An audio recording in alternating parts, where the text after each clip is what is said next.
ओम नमो भगवती वासुदेवाय नमो। नमस्कार बंधुगण आपण मानकु आम यूट्यूब चैनल को स्वागत।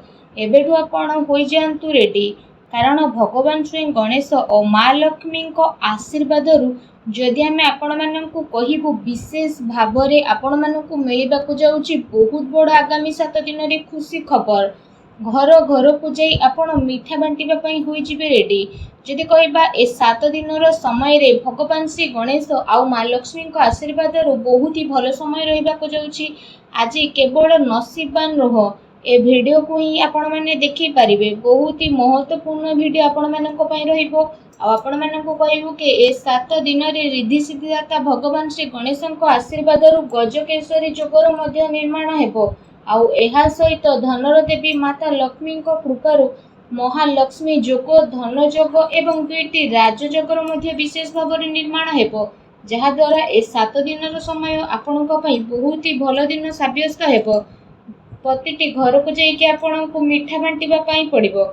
विशेष भाव ए खुशी खबर आपणक प्राप्त हेबाकु जाउछि। भगवान श्री गणेश माता लक्ष्मी को आशीर्वाद ए 7 दिन रे अनेक प्रकार लाभ, धन लाभ, बड़ बड़ खुशी खबर एवं अनेक सारा लाभ आपणक प्राप्त हेबो, जहाद्वारा आपणकर संपूर्ण जीवन बदली जीव। से खुशी खबर कौन आसतु जानिबा, सेतिपई वीडियो को पूरा शेष पर्यंत देखंतु।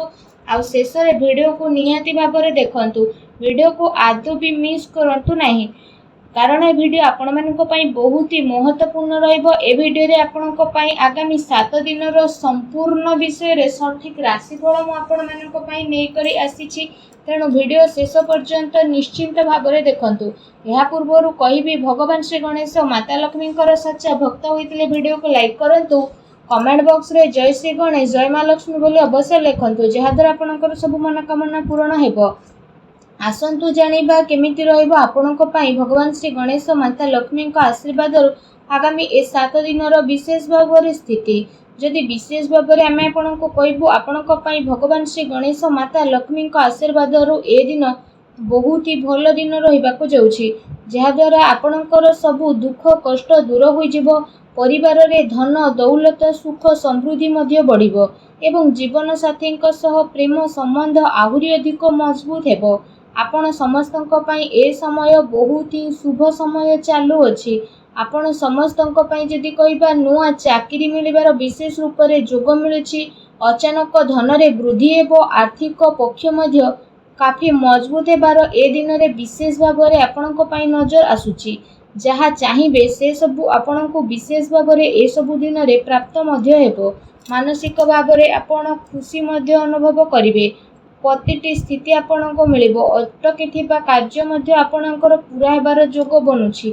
आपणक योग्यता एवं प्रतिभा करी लोकंक सामना को आसीबो।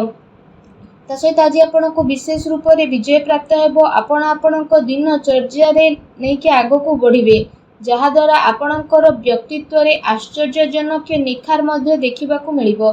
संतानक शिक्षा आउ क्यारियर संबंधित कौनसी बड़ निर्णय मध्य आपण नहीं पारंती। विद्यार्थी को पाठपढ़ा आउ क्यारियर संबंधित समस्यार समाधान होई जिवो, जहा द्वारा सबुथिरु आपणको खुशी मिलिबो। आपण आपणकर कौशल क्षमतार भरपूर व्यवहार करंतु। बड़ वृद्ध लोकंकर आशीर्वाद आउ कृपा मध्य आपणको ऊपर बनी रहिबो। स्वास्थ्य रे सुधार आसीबा कारणरू आपण निज भितरे गोटे नुआ ऊर्जा को मध्य अनुभव करिवे।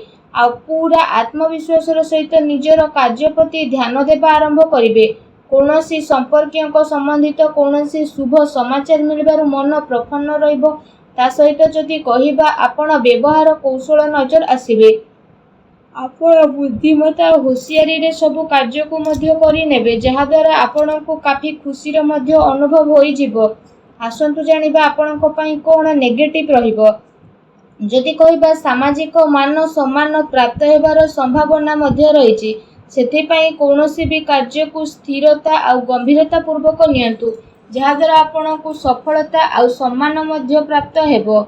एहा सहित अति संपर्कियों सह संबंध खराब हेबार स्थिति रहिछि। धन संचित करिवार प्रयास आपणकर विफल हेबो, तेणु सावधान रुहंतु। ता सहित आर्थिक मामला रे सावधान बनिबार अति आवश्यकता रहिछि। भाई द्वारा संपत्ति बंटवार संबंधित किछि स्थिति मध्य आपणकर आसी पारे। आपसिक संबंध को बिगाड़ंतु नहीं। युवा वर्ग निजर क्यारियर्स रे कौनसी प्रकार समझौता आपण करंतु नहीं। ता सहित आपणको आपणको क्रोध आउ आक्रोश उपरे काबू रखिबाको पड़िबो।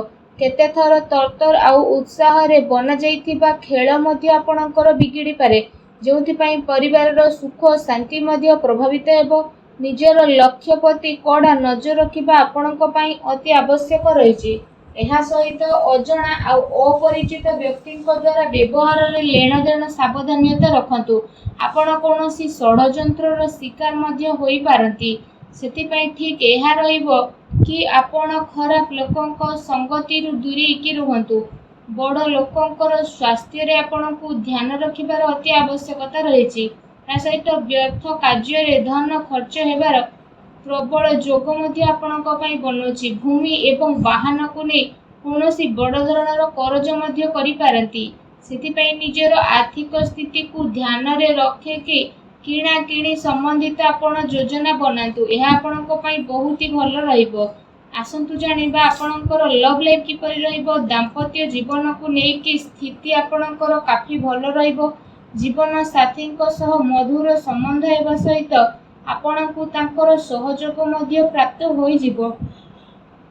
ଘର ପରିବାରର ସୁଖ ସୁବିଧା ପ୍ରତି ଆପଣଙ୍କର ପ୍ରାଥମିକତା ମଧ୍ୟ ରହିବ। ପତି ପତ୍ନୀଙ୍କ ଭିତରେ ସମ୍ବନ୍ଧ ମଧ୍ୟ ମଧୁର ରହିବ। କିନ୍ତୁ ସନ୍ତାନଙ୍କର କିଛି ଜିଦ୍ଦିପଣ ବା ନକାରାତ୍ମକ ରବୈୟା ଆପଣଙ୍କ ଚିନ୍ତାର କାରଣ ମଧ୍ୟ ବନିପାରେ। ଆସନ୍ତୁ ଜାଣିବା ଆପଣଙ୍କ ବ୍ୟବସାୟ ଆଉ କ୍ୟାରିୟର କିପରି ରହିବ। ବ୍ୟାପାରର ବିସ୍ତାରତା ସମ୍ବନ୍ଧିତ ନୂଆ ସମ୍ଭାବନା ଉପରେ ଆପଣଙ୍କର ବିଚାର ହେବ। ନିଜର ପୂରା ଜୋସ୍ ମାର୍କେଟିଂ ତଥା ନିଜର ପ୍ରଡକ୍ଟର ପ୍ରମୋସନରେ ଲଗେଇବେ। ଚାକିରି କରୁଥିବା ବ୍ୟକ୍ତିମାନେ ଆପଣଙ୍କ କାର୍ଯ୍ୟରେ ସନ୍ତୁଷ୍ଟ ରହିବେ ଆଉ ସହକର୍ମୀଙ୍କର ଆପଣଙ୍କୁ ପୂରା ସହଯୋଗ ପ୍ରାପ୍ତ ହେବ। କାର୍ଯ୍ୟ ବିସ୍ତାରର ଯୋଜନା ମଧ୍ୟ ଆପଣଙ୍କର ବଦଳିବ। ତା ସହିତ ସେ ଯୋଜନାରେ ଆପଣ ପୁଣି ଥରେ ଆଗକୁ ବଢ଼ିବେ। ଏହା ସହ ଚାକିରିରେ ହାଲକା ଫୁଲକା ପ୍ରୋବ୍ଲେମ ମଧ୍ୟ ଆସିପାରେ, କିନ୍ତୁ ଆପଣ ନିଜର ବୁଦ୍ଧିମତ୍ତା ଆଉ ବ୍ୟବସାୟ ଦ୍ୱାରା ସବୁ କାର୍ଯ୍ୟରେ ଆଗକୁ ବିଶେଷ ଭାବରେ ଶାନ୍ତିପୂର୍ଣ୍ଣ ରୂପରେ ବଢ଼ି ମଧ୍ୟ ଯିବେ। କୌଣସି ବଡ଼ ଅଧିକାରୀ ବା ରାଜନୈତିକ ବ୍ୟକ୍ତିଙ୍କ ସହିତ ଆପଣଙ୍କର ସାକ୍ଷାତ ଦ୍ୱାରା ଆପଣଙ୍କ କାର୍ଯ୍ୟ ବହୁତ ଆସାନୀରେ ବନିବ, କିନ୍ତୁ କେତେ ସାରା ମାମଲାରେ ଆପଣଙ୍କର ସ୍ୱାଭିମାନ ଆପଣଙ୍କ ଉନ୍ନତିରେ ବାଧା ମଧ୍ୟ ବନିପାରେ। ସେଥିପାଇଁ ନିଜର ବ୍ୟବହାରକୁ ସାବଧାନ ରୂପକ ରଖନ୍ତୁ। ଏହା ଧ୍ୟାନ ରଖିବା ଆପଣଙ୍କ ପାଇଁ ଅତି ଆବଶ୍ୟକ ରହିଛି। ଆପଣଙ୍କର କୌଣସି ମହତ୍ତ୍ୱପୂର୍ଣ୍ଣ ବ୍ୟବସାୟିକ ଗତିବିଧି ମଧ୍ୟ ଲିକ୍ ହୋଇପାରେ। କର୍ମଚାରୀଙ୍କର ଗତିବିଧିରେ ଆପଣ ନଜର ରଖନ୍ତୁ ଏବଂ ଶୀଘ୍ର ହିଁ ସ୍ଥିତି ଆପଣଙ୍କର କାବୁରେ ଆସିଯିବ। ସେଥିପାଇଁ ଆପଣ ପୂରା ଜୋସ୍ରେ ସହିତ ନିଜର କାର୍ଯ୍ୟ ପ୍ରତି ଏକାଗ୍ର ଚିତ୍ତ ରୁହନ୍ତୁ। ଆସନ୍ତୁ ଜାଣିବା ଆପଣଙ୍କର ସ୍ୱାସ୍ଥ୍ୟ କିପରି ରହିବ। ଯଦି କହିବା ଅତ୍ୟଧିକ ପରିଶ୍ରମ କାରଣରୁ ଥକାପଣ ଏବଂ କଷ୍ଟ ଭଳି କିଛି ସମସ୍ୟା ଆପଣଙ୍କର ଉତ୍ପନ୍ନ ହୋଇପାରେ। ଏହା ସହିତ ଅଧିକ ତେଲଯୁକ୍ତ ଖାଦ୍ୟ ଖାଇବା ଠାରୁ ଦୂରେଇ ରୁହନ୍ତୁ, ଅନ୍ୟଥା ପେଟ ସମ୍ବନ୍ଧିତ ସମସ୍ୟା ଉତ୍ପନ୍ନ ହୋଇପାରେ। ସେଥିପାଇଁ ସୁପାଚ୍ୟ ଭୋଜନ ଗ୍ରହଣ କରନ୍ତୁ। ଏହା ସହିତ ନିଜ ସ୍ୱାସ୍ଥ୍ୟକୁ ଆହୁରି ଅଧିକ ଭଲ ରଖିବା ପାଇଁ ଆପଣ ପ୍ରତ୍ୟେକ ଦିନ ଯୋଗ କରନ୍ତୁ, ବ୍ୟାୟାମ କରନ୍ତୁ ଏବଂ ସୁସ୍ଥ ରୁହନ୍ତୁ। ଆସନ୍ତୁ ଆପଣଙ୍କ ପାଇଁ କ'ଣ ବିଶେଷ ଉପାୟ ରହିଛି ଏ ଦିନରେ ବିଶେଷ ଭାବରେ ଜାଣିବା। ଏ ଦିନରେ ଆପଣ ସ୍ନାନ ଆଦି ବିଶେଷ ଭାବରେ କରିସାରିବା ପରେ ଗୋଟେ ମୁଠା ଅଖଣ୍ଡ ଚାଉଳ ନିଅନ୍ତୁ। ବିଶେଷ ଭାବରେ ଯେଉଁ ଚାଉଳ ଆପଣ ନେଇଛନ୍ତି ତ ସେ ଚାଉଳ ଯେମିତି ଭାଙ୍ଗି ନଥିବ, ସେ ଚାଉଳ ଅଖଣ୍ଡିତ ଚାଉଳକୁ ଆପଣ ନିଅନ୍ତୁ ଏବଂ ସେ ଚାଉଳକୁ ନେଇକି ଆପଣ କ'ଣ କରିବେ ନା ବିଶେଷ ଭାବରେ ସ୍ନାନ କରିସାରିବା ପରେ ଗୋଟେ ମୁଠା ଚାଉଳକୁ ତ ନେବେ, ତାପରେ ଆପଣ ସେ ଗୋଟେ ମୁଠା ଚାଉଳକୁ ମା ଲକ୍ଷ୍ମୀଙ୍କୁ ସ୍ମରଣ କରିକି ପ୍ରବାହିତ ଜଳରେ ଭସେଇ ଦିଅନ୍ତୁ ଏବଂ ଏହା ସହିତ ନିଜର ମନୋକାମନା ମଧ୍ୟ ମାଗନ୍ତୁ। ଏପରି କରିବା ଦ୍ୱାରା ମା ଲକ୍ଷ୍ମୀ ବହୁତ ଶୀଘ୍ର ପ୍ରସନ୍ନ ହେବେ ଏବଂ ଆପଣଙ୍କର ସମସ୍ତ କଷ୍ଟକୁ ମଧ୍ୟ ଦୂର କରିବେ। ଯାହା ବି ଆପଣଙ୍କ ଜୀବନରେ ଧନ ସମ୍ବନ୍ଧିତ ପ୍ରୋବ୍ଲେମ ଥିଲା, ସବୁ ପ୍ରୋବ୍ଲେମର ଅନ୍ତ ହେବ ଏବଂ ଏପରି କରିବା ଦ୍ୱାରା ଆପଣଙ୍କୁ ଶୀଘ୍ର ହିଁ ବିଶେଷ ଭାବରେ ଲାଭ ପ୍ରାପ୍ତି ହେବ। ମା ଲକ୍ଷ୍ମୀଙ୍କ ଆଶୀର୍ବାଦ ଆପଣଙ୍କୁ ପ୍ରାପ୍ତ ହେଉ। ସଚ୍ଚା ଦିଲରେ ଜୟ ମା ଲକ୍ଷ୍ମୀ ଅବଶ୍ୟ ଲେଖନ୍ତୁ ଏବଂ ଭିଡ଼ିଓକୁ ଲାଇକ୍ କରିବା ପାଇଁ ଆପଣମାନେ ଆଦୌ ବି ଭୁଲନ୍ତୁ ନାହିଁ। ଧନ୍ୟବାଦ।